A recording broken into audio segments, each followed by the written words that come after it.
ఐటీలో ఎంట్రీ కావాలా? Trainee software engineer గా అజా కోడింగ్ ట్యూటర్ లో 2 వీక్స్ ట్రయల్ పీరియడ్ లో వెంటనే చేరండి. పంటలు చేతికొచ్చే సమయంలో బంగాళాఖాతంలో ఏర్పడిన అల్పపీడనం తెలుగు రాష్ట్రాలను ఆందోళనకు గురిచేసింది. నైరుతితో పాటు దానికి ఆనుకుని ఉన్న పశ్చిమ మధ్య బంగాళాఖాతంలో అల్పపీడనం కేంద్రీకృతమైన బలహీనపడింది. అల్పపీడనం బలహీనపడినప్పటికీ శ్రీలంక వైపుగా వెళ్లి కూడా తెలుగు రాష్ట్రాలపై ప్రభావం చూపుతుంది. ఇప్పటికే 2 రాష్ట్రాల్లో పలు జిల్లాల్లో 2 రోజులుగా వర్షాలు పడుతూ ఉండగా మరో 2 రోజులు కూడా వర్షాలు కురుస్తాయని వాతావరణ శాఖ హెచ్చరిస్తోంది. 15, 16 తేదీల్లో ఈ జిల్లాలో తేలికపాటి నుంచి మోస్తరు వర్షాలు పడతాయని తెలిపింది.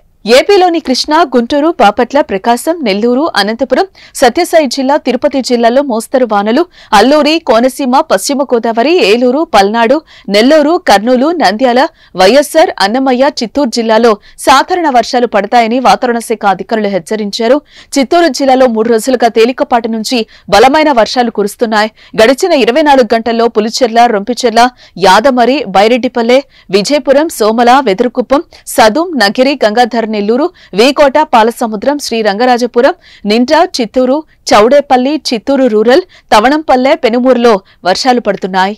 అటు తెలంగాణపై కూడా అల్పపీడనం ఎఫెక్ట్ పడింది. మరో 3 రోజుల పాటు తేలికపాటి వర్షాలు పడే అవకాశం కనిపిస్తోంది. పలు జిల్లాల్లో తేలికపాటి నుంచి ఒక మోస్తరు వర్షాలు కురుస్తాయని వాతావరణ శాఖ బులెటిన్ రిలీజ్ చేసింది. అదేవిధంగా రాష్ట్రంలో పగటిపూట వాతావరణం పొడిగా ఉంటుందని, సాయంత్రానికి చల్లబడి పలు చోట్ల వర్షాలు కురిసే అవకాశం ఉందంటున్నారు. హైదరాబాద్లోని వాతావరణంలో స్వల్ప మార్పులుంటాయని అంచనా వేస్తున్నారు. ప్రస్తుతం వరి కోతలు జరుగుతున్న ఈ సమయంలో వర్షాలు రైతులకు నష్టాన్ని చేకూరుస్తున్నాయి. చేతికొచ్చిన పంట నీటిపాలు కావటం అన్నదాతలను ఆవేదనకు గురిచేస్తోంది. పంట పొలాల్లో నిలిచిన అదనపు నీరు బయటకు పోయేలా ఏర్పాట్లు చేసుకోవాలని అధికారులు సూచిస్తున్నారు.